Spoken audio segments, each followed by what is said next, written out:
I think the answer is not much, really. It's very interesting, Austin. They've often brought up the fact they said that only Congress has the authority to declare war.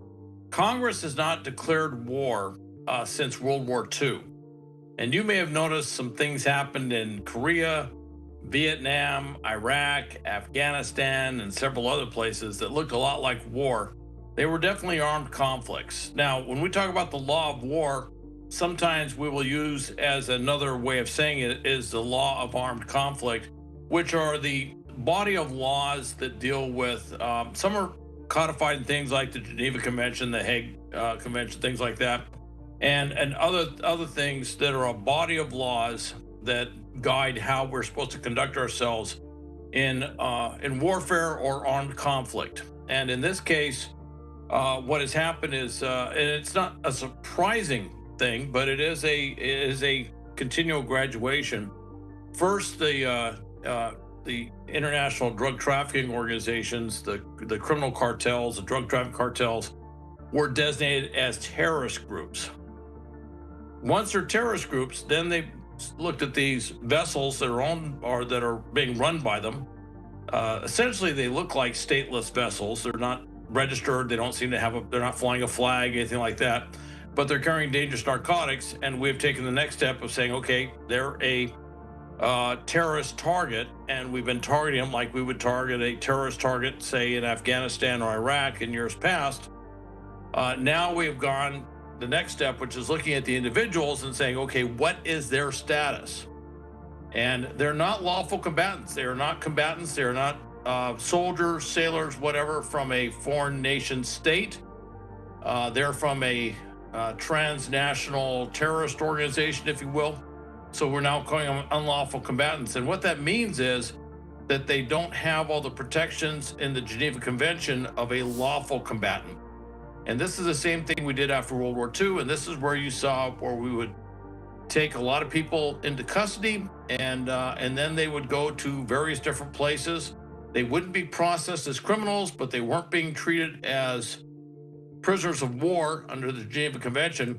And some of them, were rendered off to what they call black sites, these places. Yeah, that's right, Tom. NBC News obtained the confidential notice the Trump administration sent to Congress identifying drug cartels as terrorist organizations, declaring their actions constitute an armed attack against the United States. Essentially, as you said, saying the U.S. is at war with them. It comes after those deadly U.S. military strikes on boats near Venezuela that the U.S. says were carrying drugs and cartel members.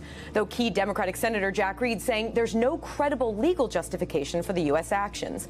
Meanwhile, Venezuelan leader Nicolas Maduro has ordered militias to get ready. Tonight, a White House spokesperson tells us President Trump acted legally to, quote, protect our country from those trying to bring deadly poison. Yes, and John, those criticisms come from Democratic lawmakers who say they are concerned that these cartel members, cartel drug boat captains, are not getting due process before a bomb drops on their head. President Trump and his team do not seem moved one bit by that, and so they drafted this memo making this official to Congress. Part of it says, based upon the cumulative effects of these hostile acts against the citizens and interests of the United States and friendly foreign nations, the president is determined that the United States is in a non-international armed conflict with these designated terrorist organizations. The president directed the Department of War to conduct operations against them pursuant to the law of armed conflict. And the president just talked about this week. If you try to poison our people, we will blow you out of existence, because that's the only language they really understand. That's why you don't see any more boats on the ocean. You don't see any boats. Around Venezuela, there's nothing. And it's not just Venezuela. The president's team is putting out the word that cartels throughout the Caribbean are now on notice. We in the UN Security Council just took action yesterday on the gangs that have taken over Haiti, right off Florida's shores. These gangs are in coordination with all of these transnational groups. They're shipping drugs, money, weapons. They're destabilizing the entire region. This is a president, of course, Donald Trump, who emphasizes his desire to keep the United States out of new wars. This memo seems like a legal designation so that they can keep dropping bombs, no U.S. troops involved on the... It came with no public debate, no congressional vote, and no prior leaks. Just a memo. Donald Trump told Congress that the United States is now in an armed conflict with drug cartels. Not a policing effort, not counter-narcotics enforcement, an armed conflict. In legal terms, it's a war, even if the White House avoids that word. By labeling traffickers as unlawful combatants, Trump gave himself the same powers used after 9/11. Drone strikes, indefinite detentions, and overseas operations, all without declaring war on another country. The memo reached Congress at midnight. Within hours, media outlets scrambled to confirm it wasn't satire. Critics called it executive overreach on steroids. Supporters hailed it as a strength. But beneath the slogan is a dangerous precedent. When presidents redefine enemies, laws bend with them. And once that line is crossed, history shows it's never easily uncrossed. Aggression. We'll see what happens with Venezuela. Venezuela has been very dangerous with drugs and with other things. And in that memo to Congress, the Pentagon did note those 3 strikes on the alleged drug boats were fairly limited in their scope, but that the U.S. military is at the ready to continue combating any cartel activity. And Ross, as you know, some members of Congress have raised concerns over the strikes on those drug boats. How are they responding to the White House now saying the U.S. is officially in an armed conflict with the cartels? Well, tonight we are hearing from the lead Democrat of the Senate Armed Services Committee. He's raising some of those very same concerns tonight, Louis. He's saying that he agrees the United States needs to continue to try to stop the cartels, but worries these moves from the president amount to him effectively trying to declare and carry out a war without any approval from Congress. Actual peace in the Middle East. Are you preparing to take strikes against drug gangs in Venezuela, sir? We'll see what happens with Venezuela. Venezuela has been very dangerous with drugs and with other things. And they've been very, very dangerous. So we'll see what happens with Venezuela. We had a lot of drugs coming in through water. We call it water drugs, just a simple term. We don't have any boats on the water. There are no boats. There are no fishing boats. There are no anything.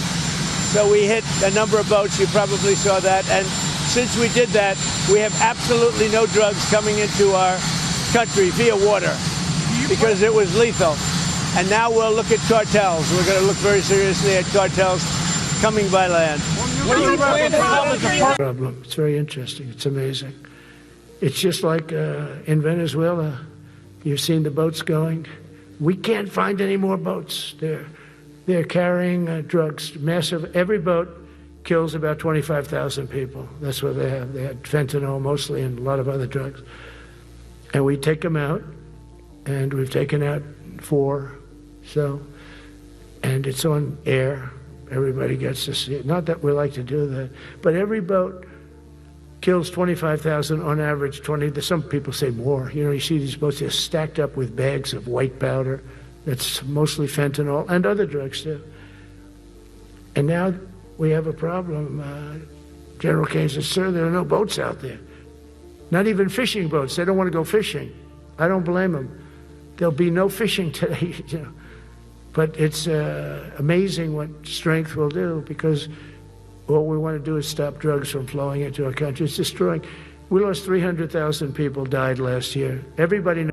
The White House at war with the drug cartels. President Trump determining that the U.S. is in an armed conflict with the drug cartels that the administration has designated as terrorist organizations. In a memo obtained by News Nation, shared with members of Congress by Pentagon officials, it says the U.S. has now reached a critical point where we must use force in self-defense and defense of others against the ongoing attacks by these designated terrorists. And this follows the 3 recent deadly strikes on alleged drug smuggling boats in the Caribbean. The memo says the alleged smugglers are, quote, unlawful combatants, and that the Pentagon was legally authorized to strike the boat in the Caribbean last month. This also lays the groundwork for potential more strikes, even within Venezuela. Here's more from the president this week.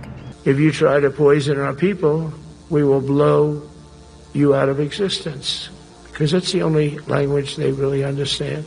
That's why you don't see any more boats on the ocean. You don't see any boats. Around Venezuela, there's nothing. There's still questions around the legality of these strikes. The president getting questions from both sides of the aisle. Republican Senator Rand Paul saying that these individuals suspected of a crime deserve a trial and legal representation regardless of what they are accused of. For the first time in U.S. history, a president has declared an armed conflict not against a nation, but against a network. It sounds bold until you realize networks have no borders, no uniforms, no rules of war. By calling cartels unlawful combatants, Trump unlocked powers that allow strikes anywhere threats are found. That could mean Venezuela today, Honduras tomorrow, and by his logic, even U.S. soil. Lawmakers immediately questioned what intelligence justified this. The memo offered none. No clear evidence of new attacks, no congressional authorization, and no allied consultation. The Pentagon, caught off guard, scrambled to redefine missions that had been run by law enforcement for decades. International law experts warned this could violate the UN Charter's sovereignty clause, essentially turning anti-drug operations into undeclared wars. In Latin America, outrage spread fast. Venezuela condemned it as piracy under a flag. Mexico demanded an emergency OAS session, calling it an assault on regional stability. Even allies quietly signaled alarm. Canada and Spain both urged restraint and clarification. Inside the US, civil liberties groups drew comparisons to the early war on terror, when fear justified overreach and secrecy became policy. The deeper irony: cartels rely on the same global trade system that U.S. corporations helped build. Weaponizing war rhetoric doesn't solve that, it hides it. This isn't a military strategy, it's a political performance, one meant to project dominance while deflecting from domestic failures. A government shutdown, inflation, and public unrest. And history reminds us, when leaders blur the line between policing and war, civilians always pay first. Do you think this war on cartels is really about drugs or about power?